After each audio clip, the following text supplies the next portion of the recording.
Lektion 1: Effektive Planung. Hallo Anna, das klingt nach einem guten Plan. Irgendwelche Tipps, wie man das effektiv macht? Hallo John, auf jeden Fall. Setzen Sie sich zunächst klare Ziele, um während des gesamten Prozesses konzentriert und motiviert zu bleiben. Das macht Sinn. Wenn ich bestimmte Ziele habe, bleibe ich auf dem Laufenden und kann meine Fortschritte messen.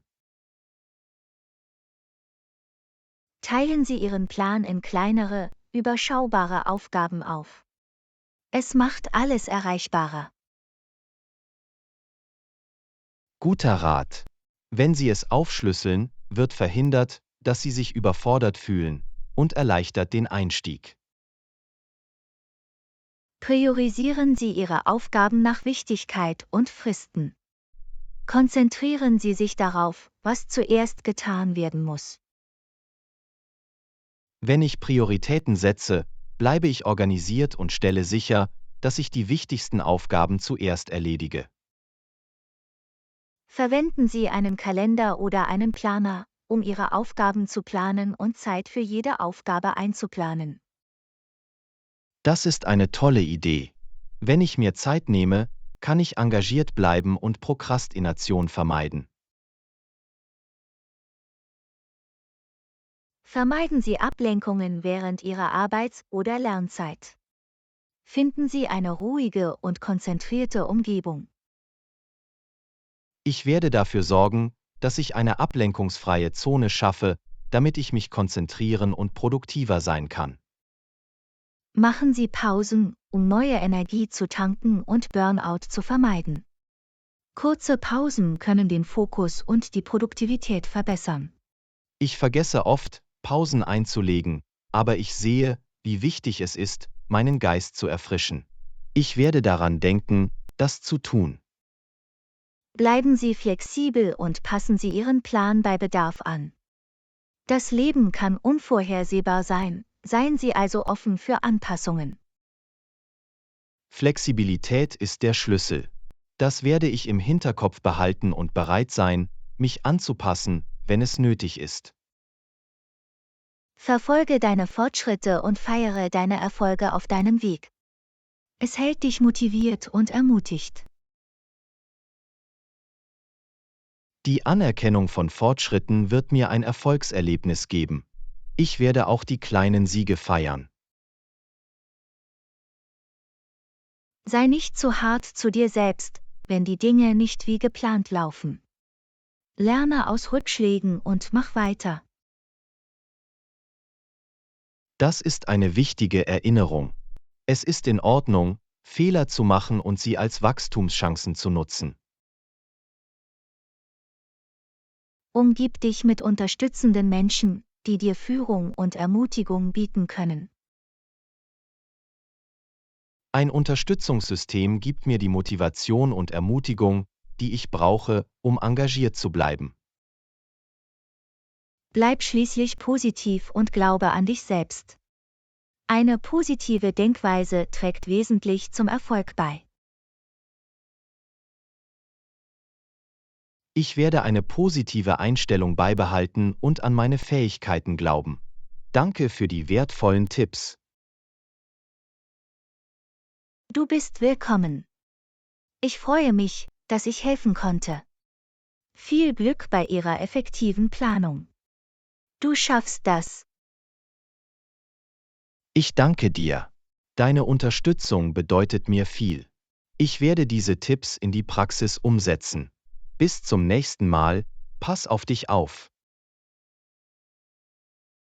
Lektion 2: Herausfordernde Unternehmungen.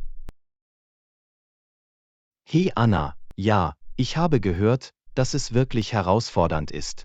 Hast du es versucht? Hallo John, in der Tat kann es ziemlich schwierig sein. Ja, ich habe es versucht und es hat mich aus meiner Komfortzone gebracht. Das ist beeindruckend. Wie bist du daran herangegangen? Irgendwelche Strategien oder Tipps? Ich habe es in kleinere Aufgaben aufgeteilt und erreichbare Meilensteine gesetzt. Es hat mir geholfen, motiviert zu bleiben. Das klingt nach einem klugen Ansatz. Wenn Sie es aufschlüsseln, können selbst die schwierigsten Aufgaben bewältigt werden. Absolut. Ich habe mich auch von Experten beraten lassen und aus ihren Erfahrungen gelernt. Von Experten zu lernen ist wertvoll. Ihre Erkenntnisse können Zeit sparen und unnötige Fehler verhindern. Ich nahm den Lernprozess an und betrachtete jede Herausforderung als Wachstumschance. Eine wachstumsorientierte Denkweise ist entscheidend. Es ermöglicht uns, aus Misserfolgen zu lernen und uns weiter zu verbessern. Beharrlichkeit ist der Schlüssel. Es ist wichtig, nicht aufzugeben, wenn man mit Schwierigkeiten konfrontiert wird. Ich stimme zu. Beharrlichkeit kann zu Durchbrüchen und zum Erfolg bei herausfordernden Unternehmungen führen. Es ist wichtig, organisiert zu bleiben und die Zeit effektiv zu verwalten, um Fortschritte zu erzielen. Zeitmanagement ist entscheidend, insbesondere bei anspruchsvollen Aufgaben. Wie sind Sie damit umgegangen? Ich habe Aufgaben priorisiert, Termine festgelegt und einen Zeitplan erstellt, um sicherzustellen, dass ich auf dem richtigen Weg bleibe. Planung und Priorisierung werden mir helfen, das Beste aus meiner Zeit herauszuholen. Das werde ich in meinen Ansatz einbeziehen. Mich mit einem unterstützenden Netzwerk von Menschen zu umgeben, die an mich glaubten, machte einen großen Unterschied. Ein starkes Unterstützungssystem kann in herausfordernden Zeiten für Ermutigung und Motivation sorgen. Ich übte Selbstpflege und legte bei Bedarf Pausen ein, um Burnout zu vermeiden und den Fokus aufrechtzuerhalten. Selbstpflege ist unerlässlich. Körperlich und geistig auf uns selbst aufzupassen, verbessert unsere Fähigkeit, Herausforderungen zu bewältigen. Unterwegs kleine Siege zu feiern, half mir, motiviert zu bleiben und mein Selbstvertrauen zu stärken. Die Anerkennung von Fortschritten, egal wie gering sie auch sein mögen, ist wichtig, um die Dynamik aufrechtzuerhalten. Ich werde daran denken, Meilensteine zu feiern. Denken Sie daran, dass es in Ordnung ist, bei Bedarf um Hilfe zu bitten. Manchmal kann Zusammenarbeit zu innovativen Lösungen führen. Um Hilfe zu bitten ist ein Zeichen von Stärke, nicht von Schwäche. Ich werde das im Hinterkopf behalten und bei Bedarf Unterstützung in Anspruch nehmen. Schließlich kann eine herausfordernde Reise angenehmer sein, wenn Sie eine positive Denkweise annehmen und an Ihre Fähigkeiten glauben. Eine positive Denkweise kann einen großen Unterschied machen. Ich werde Optimismus pflegen und an mein Potenzial glauben. Absolut. Bleiben Sie entschlossen und haben Sie keine Angst, sich Herausforderungen direkt zu stellen. Du schaffst das. Vielen Dank für die wertvollen Einblicke. Ihr Rat ist wirklich inspirierend. Bis zum nächsten Mal, pass auf dich auf. Lektion 3: Parkvalisierung. Hey Anna, ich habe gehört, dass du deinen Parkplatz jedes Mal validieren kannst, wenn du das Hotel verlässt und zum Hotel zurückkehrst. Stimmt das? Hallo John. Ja, das ist richtig. Das Hotel bietet seinen Gästen eine Parkvalisierung an. Das ist praktisch. Wie funktioniert der Parkvalidierungsprozess? Bei Ihrer Ankunft im Hotel erhalten Sie ein Parkticket. Legen Sie das Ticket vor der Abreise zur Validierung an der Rezeption vor. Also, die Rezeption stempelt oder validiert das Ticket. Exakt. Die Rezeption stempelt oder validiert das Ticket, um anzuzeigen, dass Sie ein Gast des Hotels sind. Was passiert, wenn ich nach der Abreise ins Hotel zurückkehre? Muss ich das Ticket erneut validieren? Ja, bei jeder Rückkehr legen Sie das Ticket erneut an der Rezeption zur Validierung vor. Das macht Sinn. Es stellt sicher, dass das Parken für die Dauer Ihres Aufenthalts gültig ist. Beachten Sie, dass die Parkbestätigung in der Regel nur für Hotelgäste verfügbar ist. Gut zu wissen. Es ist ein zusätzlicher Vorteil für einen Aufenthalt im Hotel. Einige Hotels haben ein Zeitlimit für die Parkvalidierung. Beachten Sie daher alle Einschränkungen. Ich werde überprüfen, ob es irgendwelche Fristen gibt, um unerwartete Gebühren zu vermeiden. Es lohnt sich auch, das Hotel nach speziellen Anweisungen oder Anforderungen für die Parkvalidierung zu fragen. Ich werde mich auf jeden Fall nach spezifischen Anweisungen erkundigen, um einen reibungslosen Validierungsprozess zu gewährleisten. Wenn Sie Fragen haben oder Hilfe benötigen, hilft Ihnen das Hotelpersonal gerne bei der Parkvalidierung. Das ist toll zu hören. Es ist beruhigend zu wissen, dass das Personal da ist, um Ihnen bei Fragen zum Parken behilflich zu sein. Denken Sie daran, Ihr validiertes Ticket an einem sicheren Ort aufzubewahren, da Sie es benötigen, um das Parkhaus zu verlassen. Ich werde das validierte Ticket sicher aufbewahren, um Probleme beim Verlassen des Parkbereichs zu vermeiden. Schließlich ist es eine gute Idee, nach mehreren Validierungen zu fragen, wenn Sie planen, das Hotel während Ihres Aufenthalts mehrmals zu verlassen. Es ist ein kluger Ansatz, nach mehreren Validierungen zu fragen, um Komfort während meines Aufenthalts zu gewährleisten. Absolut. Mit der Parkbestätigung können Sie Geld sparen und Ihren Aufenthalt angenehmer gestalten. Genießen Sie Ihre Reise. Ich danke dir. Danke für die Information. Ich werde sicherstellen, dass ich die Parkvalisierung nutze. Bis zum nächsten Mal. Lektion 4: Leben in Gefahr. Hallo Anna, hast du Salman Rushdies Buch über sein Leben in Gefahr gelesen? Hallo John. Ja, das habe ich. Es ist ein überzeugender Bericht über die Herausforderungen, mit denen er konfrontiert war. Es muss eine intensive Lektüre sein. Was ist dir am meisten aufgefallen? Die ständige Angst und Unsicherheit, die er erlebte, berührte mich. Es ist unvorstellbar, unter einer solchen Bedrohung zu leben. Wie ist er mit der Situation umgegangen? Rushdie zeigte eine immense Widerstandsfähigkeit und nutzte das Schreiben als eine Form des Selbstausdrucks und des Trotzes. Schreiben kann in schwierigen Zeiten ein mächtiges Ventil sein. Hat er Unterstützung von anderen erhalten?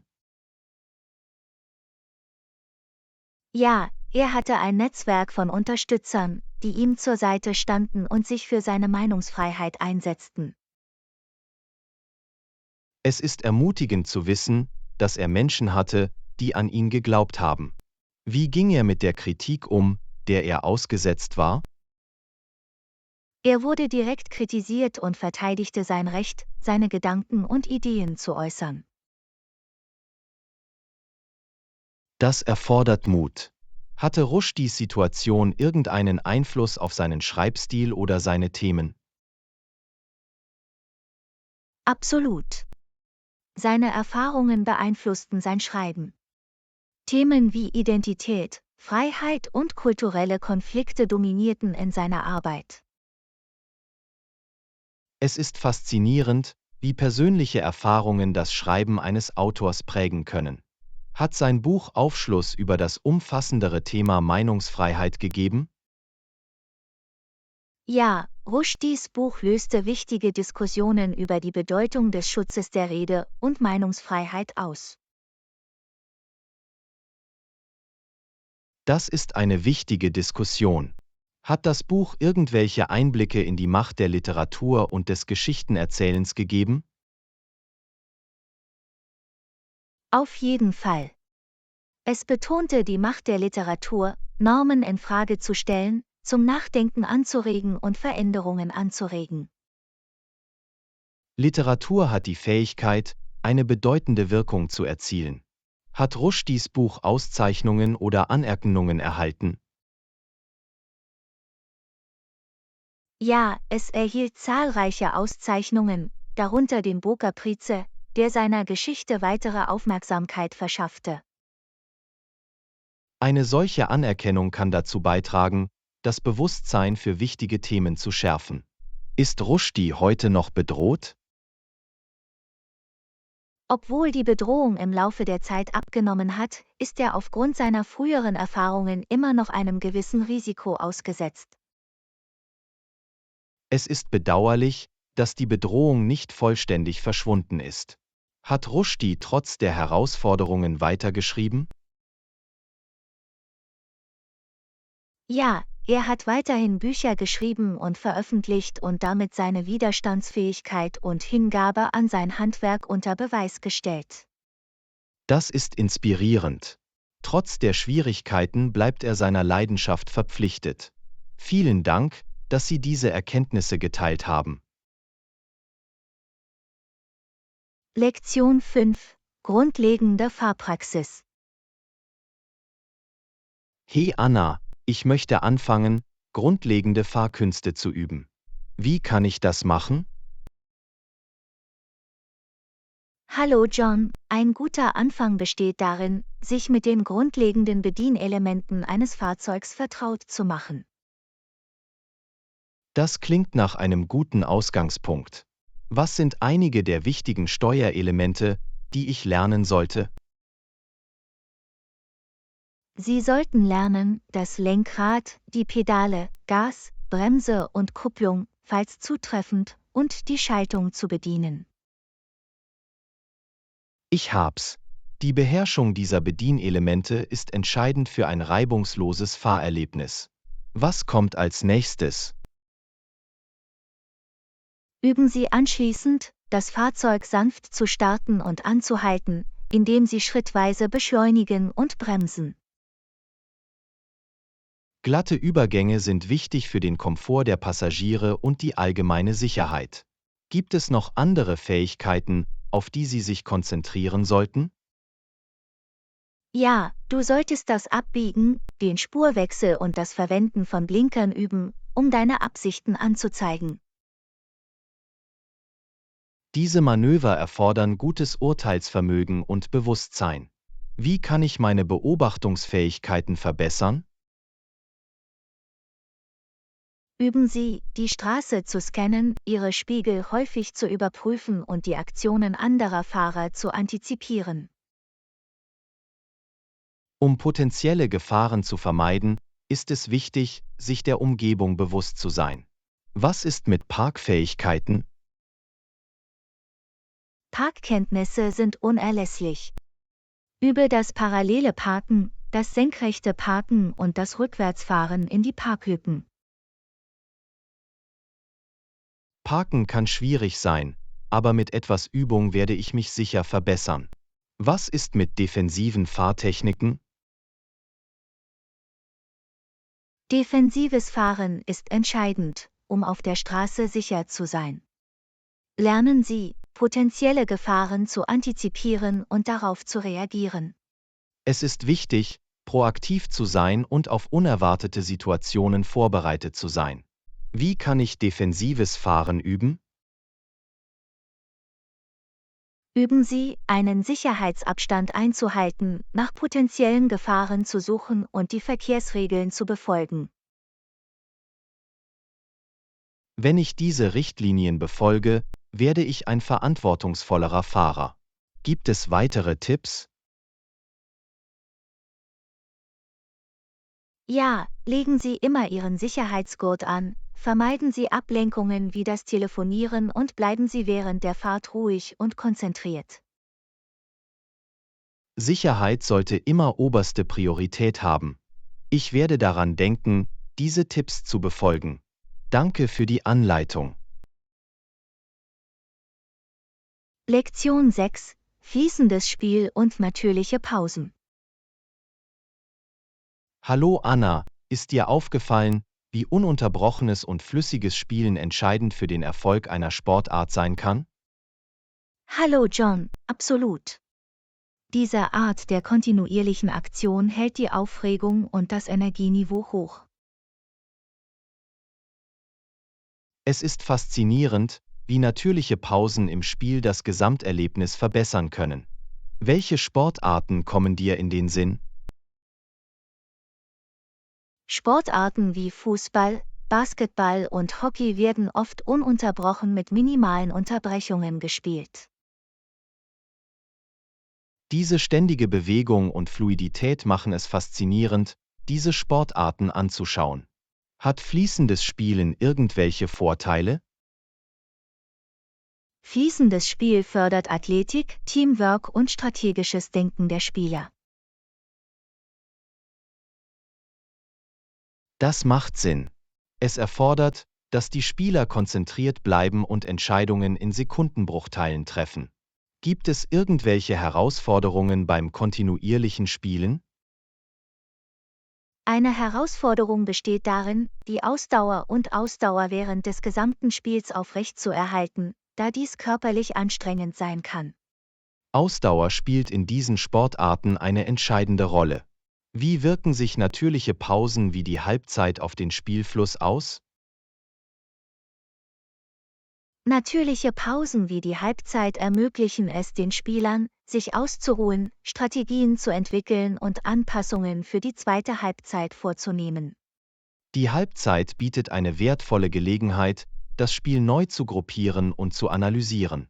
Gibt es andere Arten von natürlichen Pausen? In Sportarten wie Fußball gibt es Pausen, wenn ein Tor geschossen wird, oder während einer Verletzungspause, die das Drama noch verstärken. Diese Momente sorgen für Spannung und ermöglichen es, zu feiern oder zu bewerten. Wie wirken sich natürliche Pausen auf das Engagement der Zuschauer aus? Natürliche Pausen bieten den Zuschauern die Möglichkeit, Theaterstücke zu analysieren, Strategien zu diskutieren oder während der Werbung einen Snack zu sich zu nehmen. Die Zuschauer können diese Pausen nutzen, um das Gesehene zu verdauen und vorauszusehen, was kommen wird. Gibt es irgendwelche Nachteile beim ununterbrochenen Spielen? Ein Nachteil ist, dass es für die Spieler mental und physisch anstrengend sein kann, insbesondere bei längeren Spielen. Die Intensität des ununterbrochenen Spiels kann die Leistung und Konzentration der Spieler beeinträchtigen. Gibt es Strategien, um mit Müdigkeit umzugehen?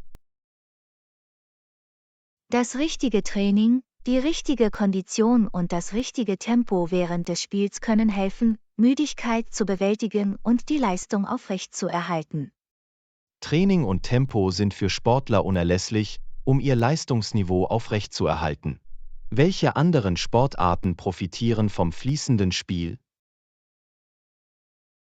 Sportarten wie Tennis, Volleyball und Tischtennis beinhalten auch ein fließendes Spiel mit natürlichen Pausen zwischen Punkten oder Sätzen.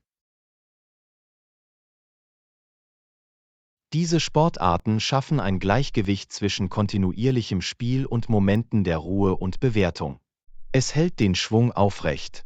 Irgendwelche letzten Gedanken? Das fließende Spiel mit natürlichen Pausen sorgt für ein dynamisches und fesselndes Erlebnis für Spieler und Zuschauer. Absolut. Das ist es, was uns fesselt und in das Spiel investiert. Danke für die aufschlussreiche Diskussion. Lektion 7: Rollenerwartungen und klare Kommunikation. Hallo Anna, wenn es um unsere Rollen geht, möchte ich sicherstellen, dass keine Zweifel daran bestehen, was wir voneinander erwarten. Hallo John, ich stimme zu. Klare Kommunikation und Verständnis der Erwartungen sind für eine erfolgreiche Zusammenarbeit unerlässlich. Absolut. Lassen Sie uns also unsere Erwartungen an die Rolle besprechen. Was sind einige wichtige Aufgaben, die ich Ihrer Meinung nach haben sollte? Es wäre toll, wenn Sie bei der Projektplanung und Koordination die Führung übernehmen und sicherstellen könnten, dass die Termine eingehalten werden. Projektplanung und Koordination sind wichtig, um die Dinge organisiert und auf Kurs zu halten. Was ist mit dir? Was erwartest du von mir? Ich würde mich über Ihren Input und Ihre Kreativität bei Problemlösungs- und Entscheidungsprozessen freuen. Ich werde sicherstellen, dass ich meine Ideen einbringe und kritisch denke, wenn ich mit Herausforderungen konfrontiert werde. Welche anderen Erwartungen haben Sie? Effektive Kommunikation ist entscheidend. Schnelle und klare Informationen über Fortschritte, Probleme und Änderungen wären ideal. Ich verstehe. Regelmäßige und transparente Kommunikation ist der Schlüssel zu einem reibungslosen Arbeitsablauf. Gibt es bestimmte Fähigkeiten, die Sie von mir erwarten? Starke Team- und Kooperationsfähigkeiten sind wichtig, da wir bei verschiedenen Aufgaben eng zusammenarbeiten werden. Fähigkeiten zur Zusammenarbeit sind unerlässlich, um ein positives und produktives Arbeitsumfeld zu fördern. Was ist mit Flexibilität und Anpassungsfähigkeit? Offen für Veränderungen zu sein und bereit zu sein, sich an neue Situationen anzupassen, ist besonders in einem schnelllebigen Arbeitsumfeld wertvoll. Flexibilität und Anpassungsfähigkeit sind Eigenschaften, die ich unter Beweis stellen werde. Gibt es noch etwas, das Sie in Bezug auf unsere Rollen besprechen möchten?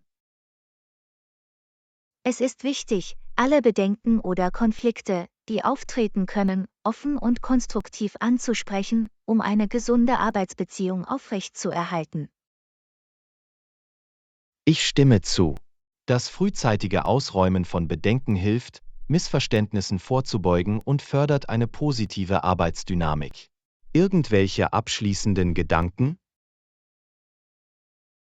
Gehen wir unsere Rollen mit Begeisterung, Professionalität und der Bereitschaft an, von den Stärken des anderen zu lernen. Ich freue mich darauf, mit Ihnen zusammenzuarbeiten.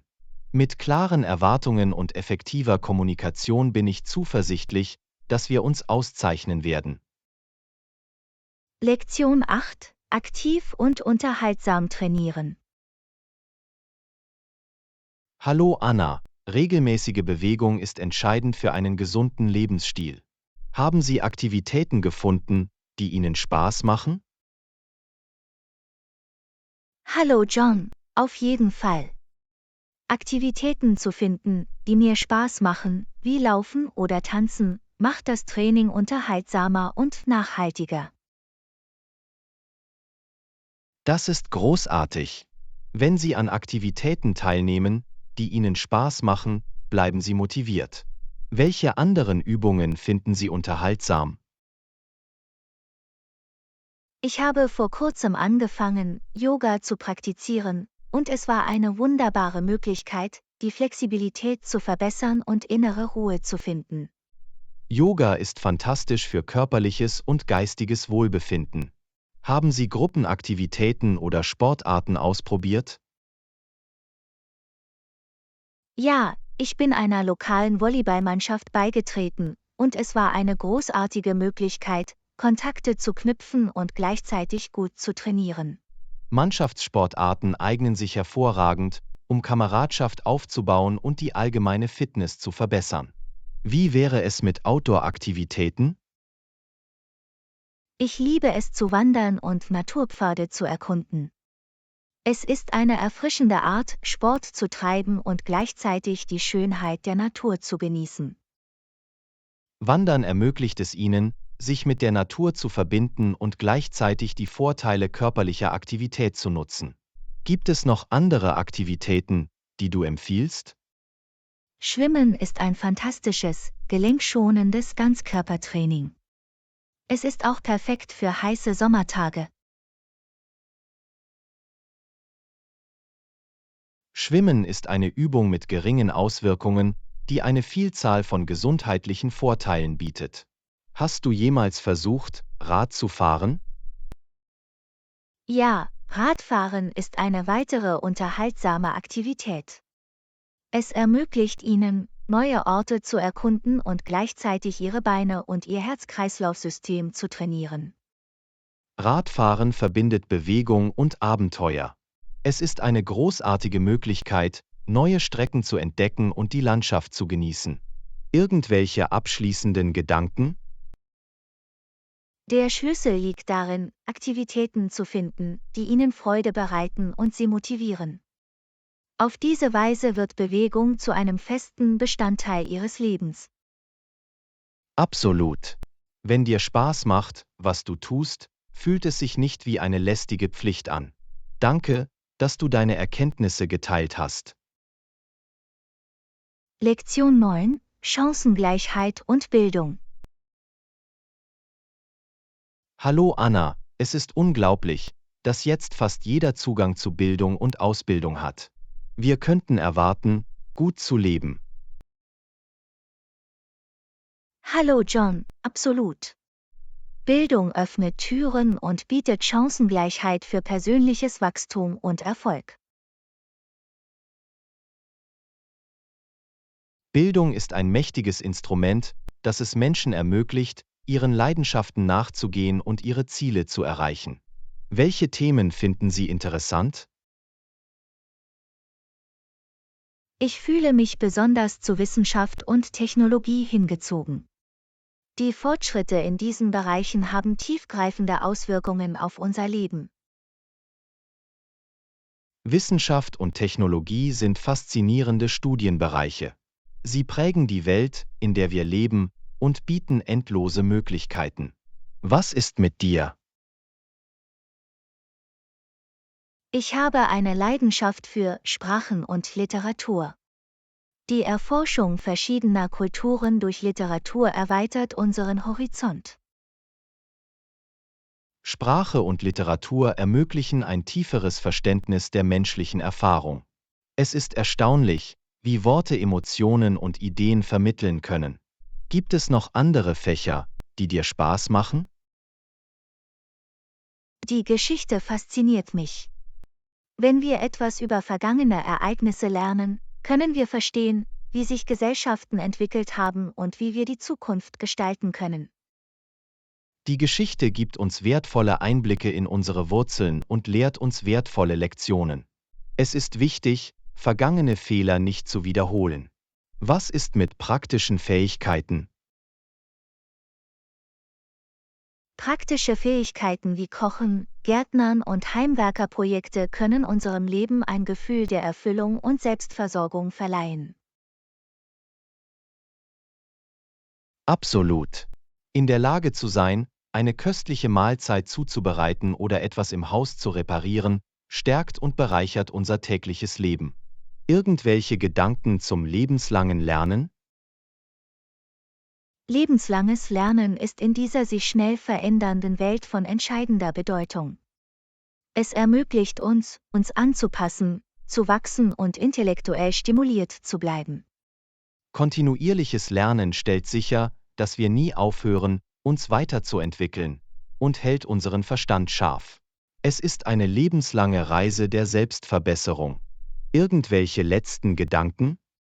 Lassen Sie uns Bildung als Mittel nutzen, um ein erfülltes Leben zu führen und positive Auswirkungen auf andere zu haben.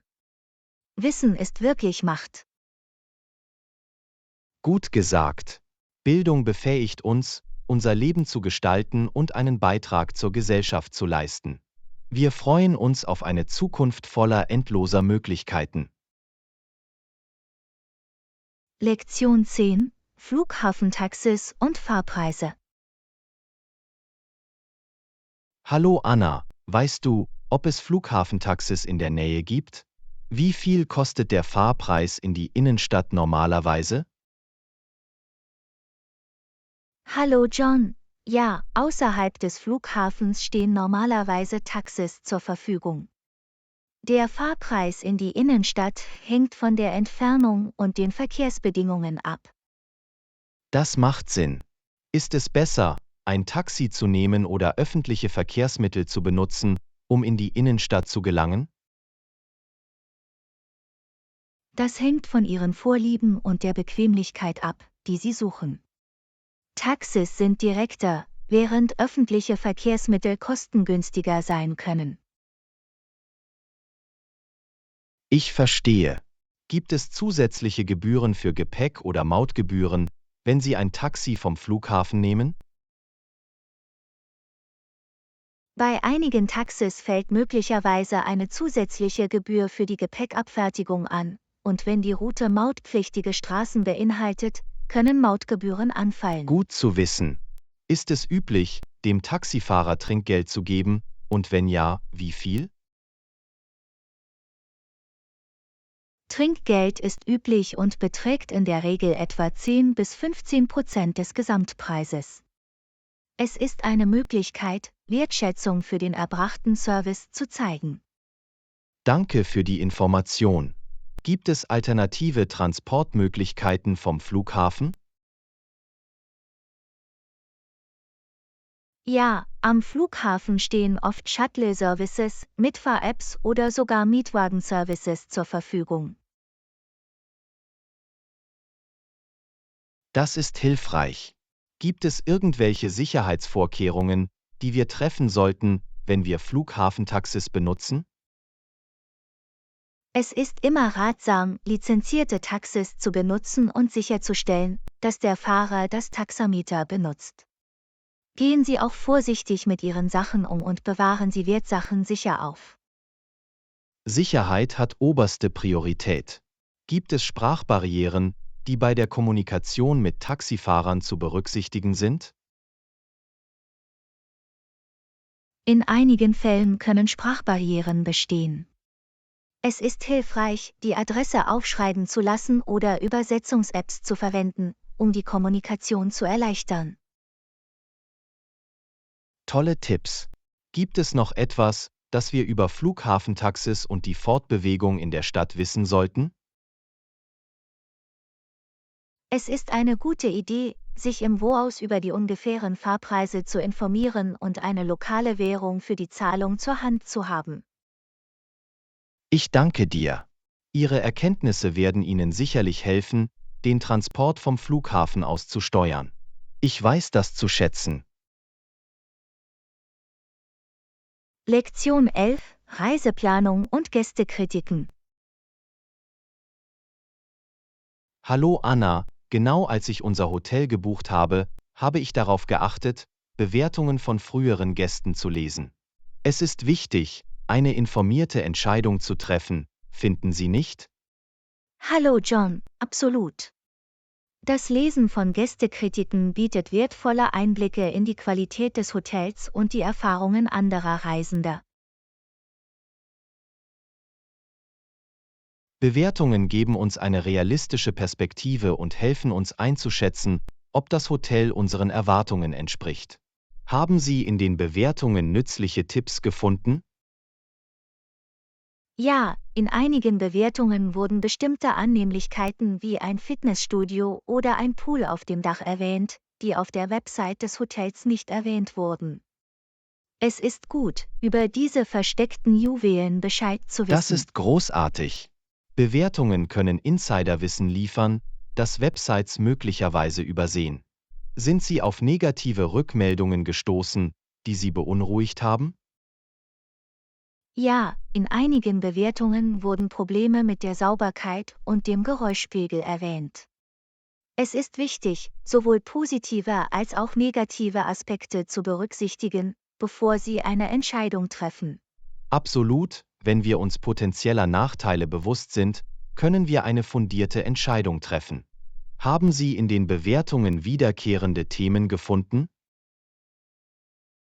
Ja, viele Gäste lobten das freundliche Personal und die günstige Lage. Diese positiven Kommentare bestätigten mich in Bezug auf die Gesamtqualität des Hotels. Positive Kommentare zum Personal und zur Lage sind immer beruhigend. Es ist wichtig, dass Sie sich willkommen fühlen und die Sehenswürdigkeiten leicht erreichen können. Irgendwelche Tipps, um zuverlässige Bewertungen zu finden? Halte Ausschau nach Bewertungen von verifizierten Gästen oder seriösen Reisewebseiten. Achten Sie auf die Gesamtbewertung und lesen Sie eine Vielzahl von Bewertungen, um eine ausgewogene Perspektive zu erhalten. Das ist eine gute Strategie. Eine Reihe von Meinungen liefert ein genaueres Bild. Haben die Bewertungen Ihre Entscheidung beeinflusst, das Hotel zu buchen? Ja, sie haben eine wichtige Rolle in meinem Entscheidungsprozess gespielt. Positive Bewertungen gaben mir Selbstvertrauen, während negative dazu führten, dass ich über Alternativen nachdachte. Es ist ratsam, alle Perspektiven zu berücksichtigen. Ich freue mich, dass Sie sich die Zeit genommen haben, vor der Reservierung zu recherchieren. Irgendwelche abschließenden Gedanken zur Verwendung von Gästekritiken? Gästekritiken sind eine wertvolle Ressource für Reisende. Sie helfen uns, fundierte Entscheidungen zu treffen und sorgen für ein angenehmeres Reiseerlebnis. Ich könnte nicht mehr zustimmen. Bewertungen stärken uns als Verbraucher und tragen zu einer transparenteren Reisebranche bei. Vielen Dank, dass Sie Ihre Erkenntnisse geteilt haben. Lektion 12: Eisenbahnausbau und Fernbahnen. Hallo Anna, wusstest du, dass für den Betrieb von Eisenbahnzügen Eisenbahnen über sehr lange Strecken gebaut werden mussten? Hallo John, ja, der Bau von Eisenbahnen war entscheidend für den Ausbau des Schienenverkehrs. Es revolutionierte Reisen und Handel. Die Eisenbahn brachte bedeutende Veränderungen mit sich. Wie wurden Eisenbahnen über so große Entfernungen gebaut? Es muss ein riesiges Unterfangen gewesen sein. Eisenbahnen wurden gebaut, indem Gleise verlegt und Brücken und Tunnel gebaut wurden, um geografische Hindernisse zu überwinden. Es erforderte umfangreiche Planung und Personal. Das klingt nach einer monumentalen Aufgabe. Gab es irgendwelche Herausforderungen beim Bau von Eisenbahnen über große Entfernungen? Ja, es gab Herausforderungen wie raues Gelände, raue Landschaften und unterschiedliche Wetterbedingungen. Die Ingenieure mussten innovative Lösungen finden, um diese Hürden zu überwinden. Die Bewältigung dieser Herausforderungen muss große technische Fähigkeiten und Ausdauer erfordert haben. Hatte der Bau von Eisenbahnen wirtschaftliche Auswirkungen? Absolut, der Bau von Eisenbahnen führte zu Wirtschaftswachstum und Entwicklung. Es erleichterte den Transport von Gütern und Menschen und verband entfernte Regionen. Eisenbahnen haben die Art und Weise, wie Menschen und Güter reisen, wirklich verändert. Gab es auch soziale Auswirkungen? Ja, Eisenbahnen spielten eine wichtige Rolle bei der Vernetzung von Gemeinden und der Förderung des kulturellen Austauschs. Sie brachten Menschen einander näher und erleichterten die Kommunikation. Eisenbahnen wurden zu einem Symbol für Fortschritt und Einheit. Wurden nennenswerte Eisenbahnen über weite Strecken gebaut? Ja, einige bemerkenswerte Beispiele sind die Transcontinental Railroad in den Vereinigten Staaten und die Transsibirische Eisenbahn in Russland.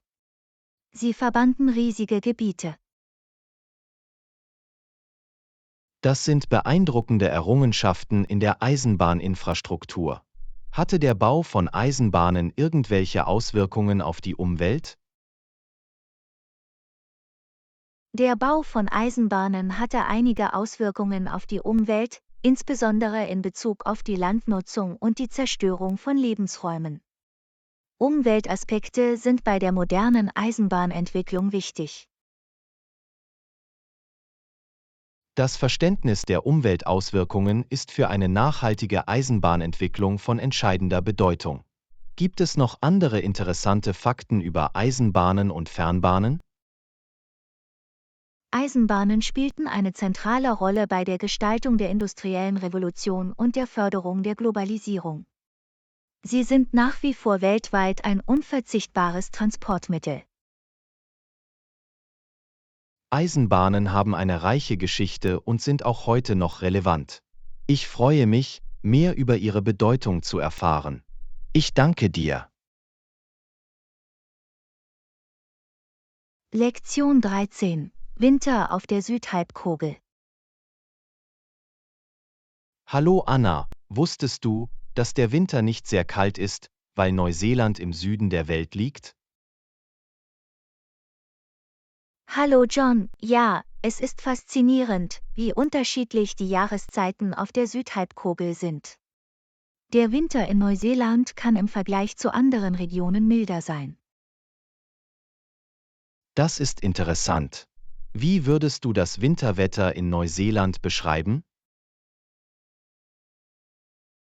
Das Winterwetter in Neuseeland kann variieren, aber im Allgemeinen ist es relativ mild mit kühlen Temperaturen und gelegentlichem Regen oder Schnee in bestimmten Gebieten. Es ist also nicht so hart wie der Winter, den wir auf der Nordhalbkugel erleben. Gibt es bestimmte Regionen in Neuseeland, in denen der Winter kälter ist?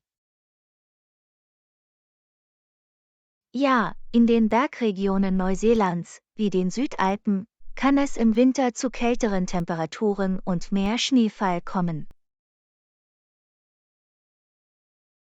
Ich verstehe. Die Berggebiete haben normalerweise ein kälteres Klima. Gibt es in Neuseeland beliebte Winteraktivitäten?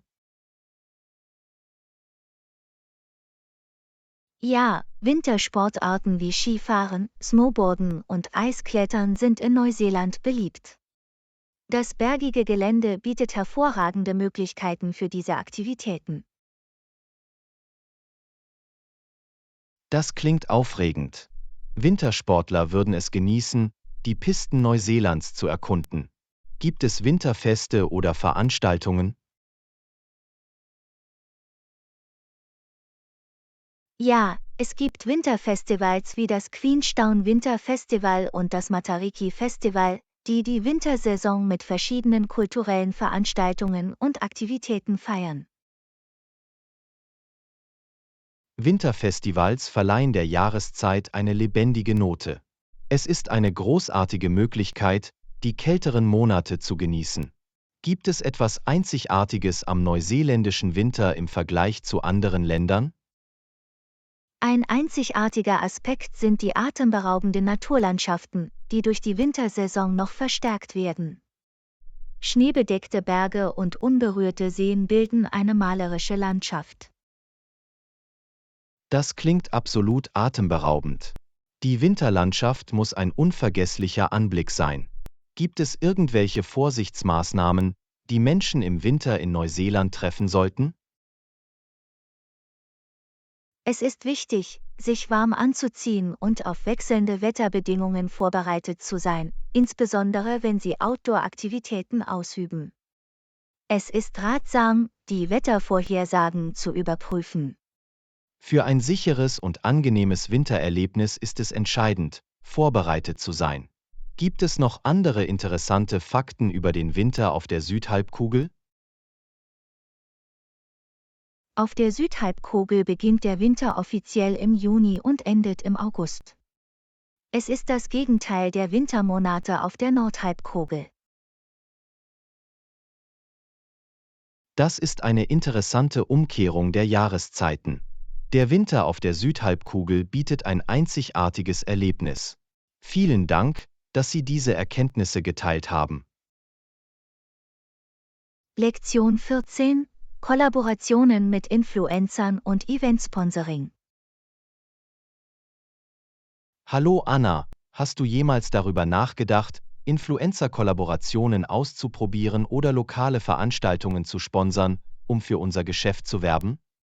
Hallo John, ja, die Nutzung von Influencer-Partnerschaften und das Sponsoring von Veranstaltungen können effektive Marketingstrategien sein, um ein breiteres Publikum zu erreichen und die Markenbekanntheit zu steigern. Das klingt interessant. Wie können Influencer-Kollaborationen unserem Unternehmen zugutekommen?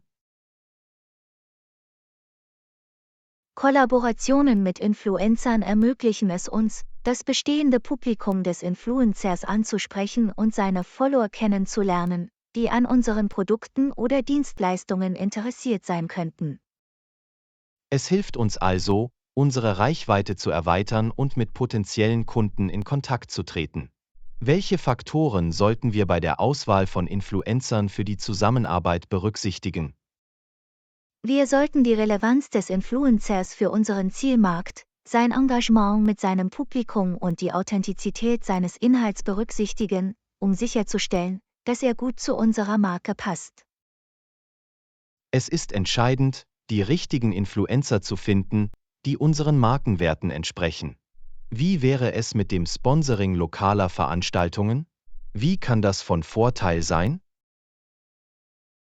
Durch das Sponsoring lokaler Veranstaltungen können wir die Community unterstützen und positive Markenassoziationen aufbauen. Es bietet auch die Möglichkeit, direkt mit den Teilnehmern in Kontakt zu treten. Das ist großartig. Es hilft uns, eine lokale Präsenz aufzubauen und sinnvolle Verbindungen herzustellen. Gibt es bestimmte Arten von Veranstaltungen, deren Sponsoring wir in Betracht ziehen sollten? Das hängt von unserer Zielgruppe und unseren Zielen ab. Wir können erwägen, Veranstaltungen im Zusammenhang mit unserer Branche, Gemeindetreffen oder sogar Wohltätigkeitsveranstaltungen für einen sozialen Zweck zu sponsern. Das ist ein gutes Argument. Das Sponsoring von Veranstaltungen, die bei unserer Zielgruppe Anklang finden, kann eine größere Wirkung haben. Gibt es irgendwelche Herausforderungen, vor denen wir bei der Zusammenarbeit mit Influencern oder beim Sponsoring von Veranstaltungen stehen könnten? Ja, zu den Herausforderungen kann es gehören, die richtigen Influencer zu finden, die unseren Markenwerten entsprechen, und die Aushandlung von Partnerschaftsbedingungen. Beim Sponsoring von Veranstaltungen können auch Logistik und Budgetierung eine Herausforderung sein. Die Bewältigung dieser Herausforderungen erfordert eine sorgfältige Planung und Recherche. Gibt es Erfolgsgeschichten oder Beispiele für Unternehmen, die von diesen Strategien profitieren? Viele Unternehmen waren mit Influencer-Kooperationen und Eventsponsoring erfolgreich. Beispiele hierfür sind die Zusammenarbeit mit beliebten Influencern oder das Sponsoring von Großveranstaltungen, die zu ihrer Marke passen. Es ist inspirierend zu sehen, welche positiven Ergebnisse durch diese Strategien erzielt wurden. Vielen Dank, dass Sie diese Erkenntnisse geteilt haben. Lektion 15: Neue Hobbys entdecken. Hey Anna, hast du jemals darüber nachgedacht, ein neues Hobby anzunehmen? Hallo John, ja, das Erkunden neuer Hobbys kann eine großartige Möglichkeit sein, zu lernen und zu wachsen. Über welches Hobby hast du nachgedacht? Ich habe darüber nachgedacht, mich im Malen zu versuchen. Ich habe immer die Kreativität und den Ausdruck bewundert, die es bietet. Das ist eine wunderbare Wahl. Malen kann ein erfüllendes und therapeutisches Hobby sein. Haben Sie sich für einen bestimmten Stil oder ein bestimmtes Medium entschieden? Ich tendiere zur Acrylmalerei und experimentiere mit Landschaften. Die lebendigen Farben und Mischtechniken faszinieren mich. Acrylmalerei ist vielseitig und Landschaften bieten endlose Inspiration. Sie können die Schönheit der Natur mit Ihren Kunstwerken einfangen. Benötigen Sie Materialien oder Anleitungen, um loszulegen? Ja, ich muss ein paar grundlegende Dinge wie Pinsel, Leinwände und Acrylfarben besorgen. Vielleicht schaue ich mir auch Online-Tutorials an oder nehme an einem Malkurs für Anfänger teil. Das ist ein proaktiver Ansatz.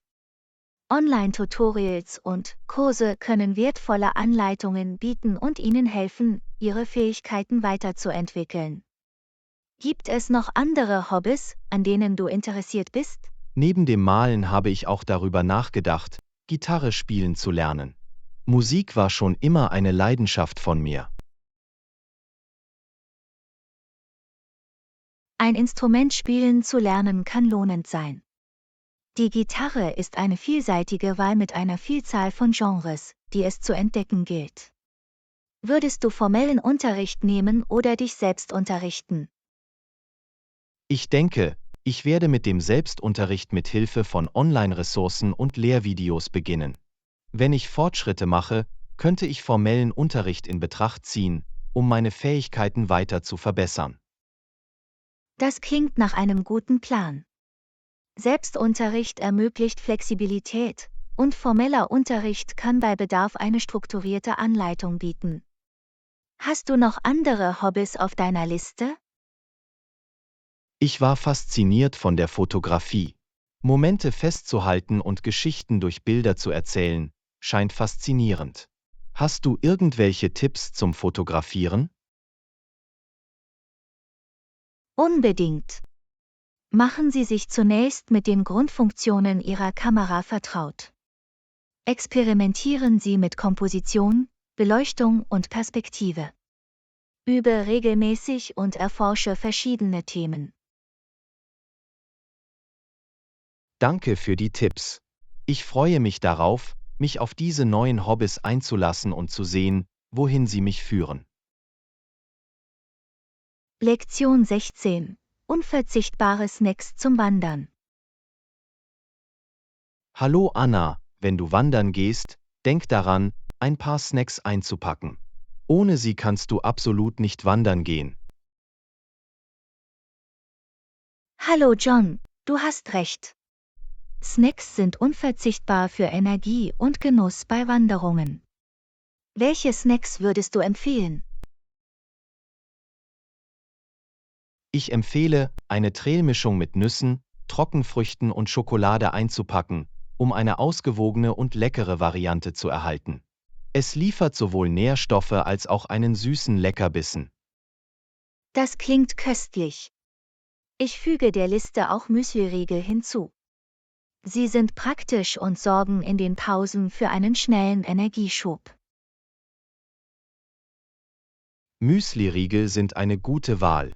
Sie sind tragbar und in verschiedenen Geschmacksrichtungen erhältlich, um unterschiedlichen Vorlieben gerecht zu werden. Irgendwelche anderen Snackvorschläge?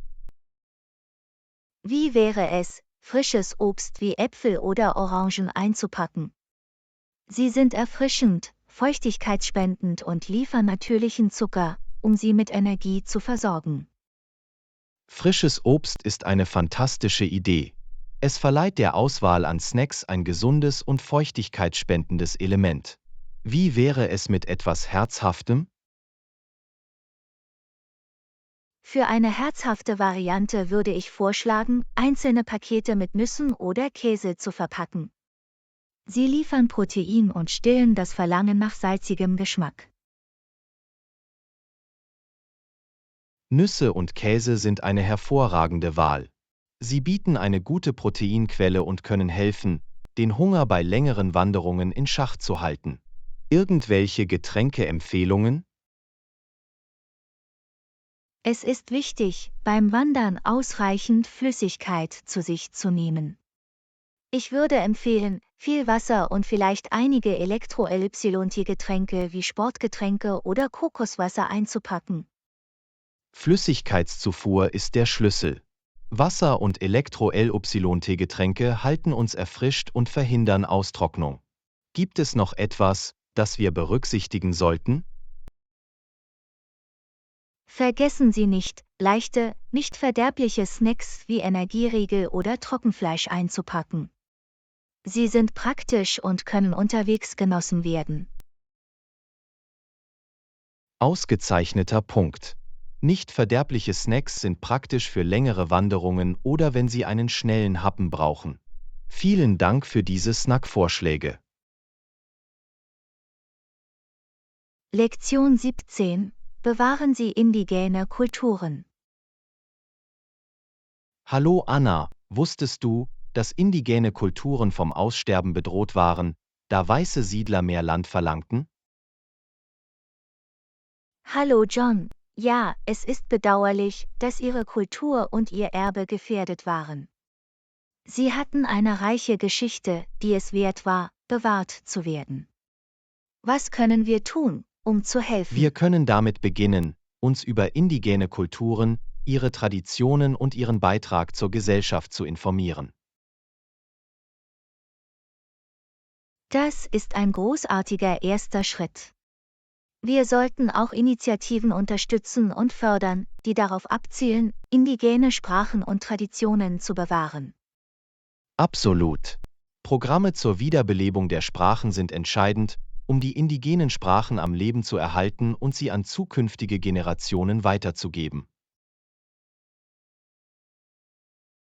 Es ist wichtig, ihre kulturellen Praktiken zu respektieren und zu schätzen. Wir können uns an einem kulturellen Austausch beteiligen und von ihrer Weisheit und ihrem Wissen lernen. Der Aufbau enger Beziehungen zu indigenen Gemeinschaften ist unerlässlich. Wir sollten uns ihre Geschichten anhören, ihre Rechte anerkennen und ihre Stimmen verstärken. Indem wir einheimische Unternehmen und Handwerker unterstützen, können wir zu ihrer wirtschaftlichen Stärkung und zum Erhalt ihres traditionellen Handwerks beitragen. Das ist eine wunderbare Idee. Der Kauf authentischer indigener Kunstwerke und Kunsthandwerk trägt dazu bei, ihr kulturelles Erbe zu erhalten und ihren Lebensunterhalt zu sichern. Wir sollten uns auch für eine Politik einsetzen, die die Rechte, das Land und die Ressourcen der Ureinwohner schützt. Das Land ihrer Vorfahren ist von großer Bedeutung. Absolut. Die Wahrung der Landrechte und der Umweltschutz sind für die Erhaltung der indigenen Kulturen und ihrer Verbindung zum Land von entscheidender Bedeutung. Schließlich können wir unser Wissen teilen und das Bewusstsein für die Herausforderungen der indigenen Gemeinschaften schärfen, um Verständnis und Empathie zu fördern. Die Verbreitung des Bewusstseins ist der Schlüssel. Durch Bildung und Empathie können wir auf eine inklusivere und kulturell vielfältigere Gesellschaft hinarbeiten. Gemeinsam können wir dazu beitragen, indigene Kulturen zu bewahren und zu feiern und sicherzustellen, dass sie für kommende Generationen gedeihen. Ich könnte nicht mehr zustimmen. Seien wir Verbündete und Fürsprecher für die Erhaltung der indigenen Kulturen und ihres rechtmäßigen Platzes in der Geschichte. Lektion 18: Urlaubsunterkunft auswählen. Hallo Anna, großartig. An welche Art von Unterkunft denkst du für unsere bevorstehende Reise? Hallo John, ich denke über eine Ferienwohnung nach. Es bietet mehr Platz und Annehmlichkeiten als ein herkömmliches Hotelzimmer. Was ist mit dir? Das klingt nach einem guten Plan. Ich habe auch über eine Ferienwohnung nachgedacht. Es gibt uns die Flexibilität, unsere Mahlzeiten zuzubereiten und einen komfortablen Wohnbereich zu haben. Genau. Wenn wir eine Küche haben, können wir beim Essen im Freien Geld sparen und haben die Möglichkeit, unsere eigenen Mahlzeiten zuzubereiten, wenn wir möchten. Ich stimme zu. Es ist praktisch und kann dazu beitragen, dass wir uns während unserer Abwesenheit wie zu Hause fühlen. Haben Sie angefangen, nach Mietobjekten zu suchen? Ja, ich habe einige Websites und Apps durchsucht, die sich auf Ferienwohnungen spezialisiert haben. An unserem gewünschten Standort stehen zahlreiche Optionen zur Verfügung. Das ist großartig. Es ist wichtig, die Bewertungen zu lesen und die Fotos und Beschreibungen sorgfältig zu überprüfen, um sicherzustellen, dass wir eine Unterkunft finden, die unseren Bedürfnissen entspricht. Absolut. Ich habe auf die Bewertungen früherer Gäste geachtet, um mir ein Bild von der Sauberkeit der Unterkunft und der Reaktionsfähigkeit des Gastgebers zu machen. Es lohnt sich auch, die Lage der Ferienwohnung in Betracht zu ziehen. Wir sollten prüfen, ob es in der Nähe der Sehenswürdigkeiten oder Gebiete liegt, die wir besuchen möchten. Guter Punkt. Ich werde die Nähe zu öffentlichen Verkehrsmitteln überprüfen oder ob Parkmöglichkeiten verfügbar sind, wenn wir uns entscheiden, ein Auto zu mieten. Eine weitere zu berücksichtigende Sache sind der Buchungsprozess und die Stornierungsbedingungen. Wir sollten uns über alle Gebühren oder Einschränkungen im Klaren sein, bevor wir eine Reservierung vornehmen. Auf jeden Fall. Es ist wichtig, gut über die allgemeinen Geschäftsbedingungen informiert zu sein, damit wir eine Entscheidung treffen können, die unseren Reiseplänen entspricht. Sobald wir ein paar Optionen gefunden haben, können wir Preise, Ausstattung und Lage vergleichen, um die endgültige Entscheidung zu treffen, welche Ferienwohnung gebucht werden soll. Das klingt nach einem Plan. Ich werde meine Suche fortsetzen und Ihnen einige mögliche Vermietungen mitteilen, damit wir sie gemeinsam überprüfen können. Hört sich gut an. Lassen Sie uns die perfekte Ferienwohnung finden, die unsere Reise komfortabel und unvergesslich macht. Lektion 19: Neue Cafés erkunden. Hallo Anna, klingt nach einem Plan. Wo sollen wir heute zu Mittag essen? Hallo John, wie wäre es, das neue Café in der Innenstadt auszuprobieren? Ich habe gehört, dass Sie tolles Essen und eine gemütliche Atmosphäre haben. Das klingt großartig. Ich bin immer bereit, neue Orte auszuprobieren. Welche Art von Küche bieten Sie an? Sie bieten eine vielfältige Speisekarte mit Optionen, die von Sandwiches und Salaten bis hin zu internationalen Gerichten wie Sushi und Pasta reichen. Das ist beeindruckend. Es scheint, als hätten Sie für jeden etwas dabei. Ist das Café für irgendwelche typischen Gerichte bekannt? Ja, sie sind berühmt für ihren Avocado-Toast und ihr hausgemachtes Gebäck. Ich habe gehört, dass ihr Kaffee auch außergewöhnlich ist. Ich liebe Avocado-Toast und eine gute Tasse Kaffee ist immer ein Plus. Lass es uns auf jeden Fall ausprobieren. Großartig! Treffen wir uns dort gegen Mittag? So können wir den Andrang zur Mittagszeit vermeiden. Perfekt. Noon funktioniert für mich. Wir sehen uns dort. Kennst du die genaue Adresse des Cafés? Ja, es ist an der Main Street, nur ein paar Blocks vom Park entfernt. Ich schicke dir die Adresse und eine Wegbeschreibung. Danke. Ich weiß das zu schätzen. Es ist immer gut, klare Anweisungen zu haben, besonders in einem neuen Gebiet. Absolut.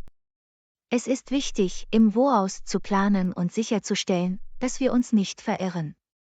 Ich werde dafür sorgen, dass die Anweisungen leicht zu befolgen sind. Das ist nett von dir. Ich freue mich darauf, das Essen zu probieren und das Ambiente des Cafés zu genießen.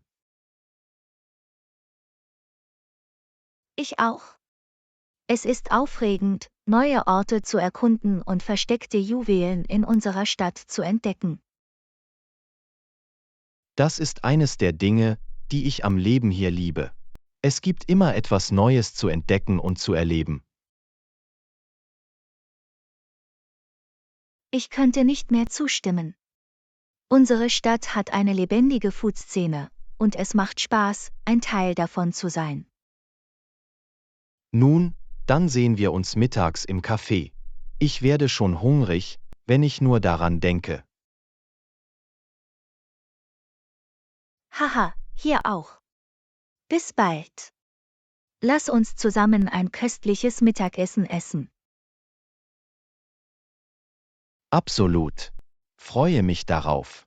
Wir sehen uns bald. Lektion 20. In wichtigen Zeiten zusammenstehen. Hallo Anna, du und ich haben schon oft zusammengestanden, aber keine Zeit war wichtiger als diese. Hallo John, ich stimme voll und ganz zu. In diesen entscheidenden Momenten ist unsere gegenseitige Unterstützung wirklich wichtig. Absolut. Wir standen schon einmal vor Herausforderungen, aber die Bedeutung dieses Moments erfordert unsere unerschütterliche Einheit. Ohne Zweifel. Gemeinsam können wir jedes Hindernis überwinden und Großes erreichen. Das ist der Geist. Zusammen sind wir stärker und besser in der Lage, etwas zu bewegen.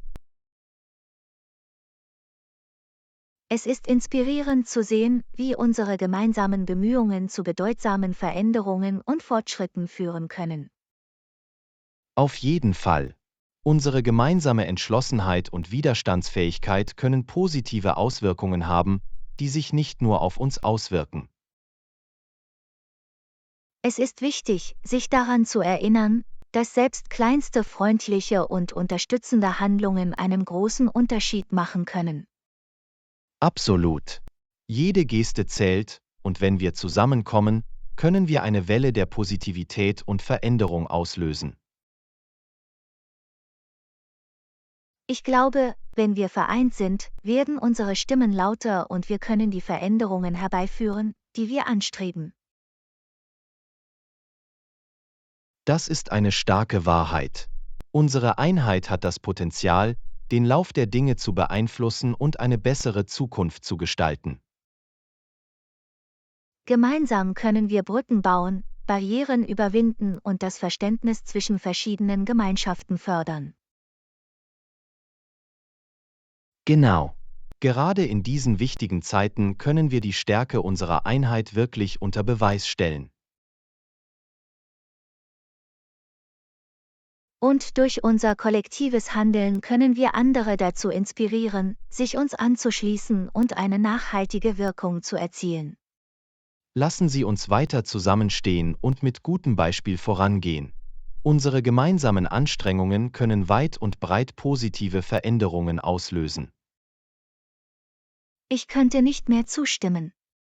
Lassen Sie uns gemeinsam etwas bewegen und eine Welt schaffen, auf die wir stolz sind, sie an zukünftige Generationen weiterzugeben. Gut gesagt.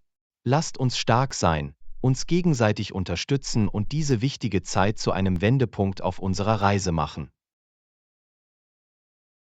Lektion 21. Wettercheck. Hallo Anna, lass uns die Wetter-App überprüfen. Es kann sich ändern. Drückt mir die Daumen. Hallo John, gute Idee. Wettervorhersagen können unvorhersehbar sein. Mal sehen, was da steht. Es sieht so aus, als ob es teilweise bewölkt sein wird und es später am Tag zu Schauern kommen kann. Das ist gut zu wissen. Wir sollten für alle Fälle auf Regen vorbereitet sein. Auf jeden Fall. Ich werde sicherstellen, dass ich einen Regenschirm und eine wasserdichte Jacke mitbringe. Es ist immer besser, vorbereitet zu sein. Vergiss auch nicht ein paar Regenstiefel. Danke für die Erinnerung. Das hätte ich fast vergessen. Regenstiefel halten meine Füße trocken. Kein Problem. Es ist wichtig, dass Sie sich auch bei nassem Wetter wohlfühlen. Absolut. Es ist auch eine gute Idee, die Temperatur zu überprüfen. Wir wollen nicht über- oder unterkleidet sein. Einverstanden. Es heißt, Die Temperatur wird bei etwa 15 Grad Celsius liegen. Eine leichte Jacke sollte ausreichen. Das klingt überschaubar. Ich nehme einen leichten Pulli mit, falls es abends kühler wird. Gute Überlegung. Layering ist immer eine kluge Wahl, wenn das Wetter wechselhaft ist. Lassen Sie uns auch die Windgeschwindigkeit überprüfen. Es kann einen Unterschied darin machen, wie es sich draußen anfühlt.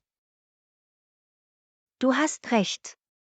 Es heißt, der Wind wird etwa 15 Kilometer pro Stunde wehen. Nicht zu stark, aber immer noch auffällig. Das ist gut zu wissen. Es wird nicht zu windig sein, aber das werde ich bei der Auswahl meines Outfits berücksichtigen. Tolle Idee. Wind kann beeinflussen, wie warm oder kühl es sich anfühlt, also ist es gut, das zu berücksichtigen. Ich bin froh, dass wir die Wetter-App überprüft haben. Es hilft uns zu planen und fundierte Entscheidungen zu treffen.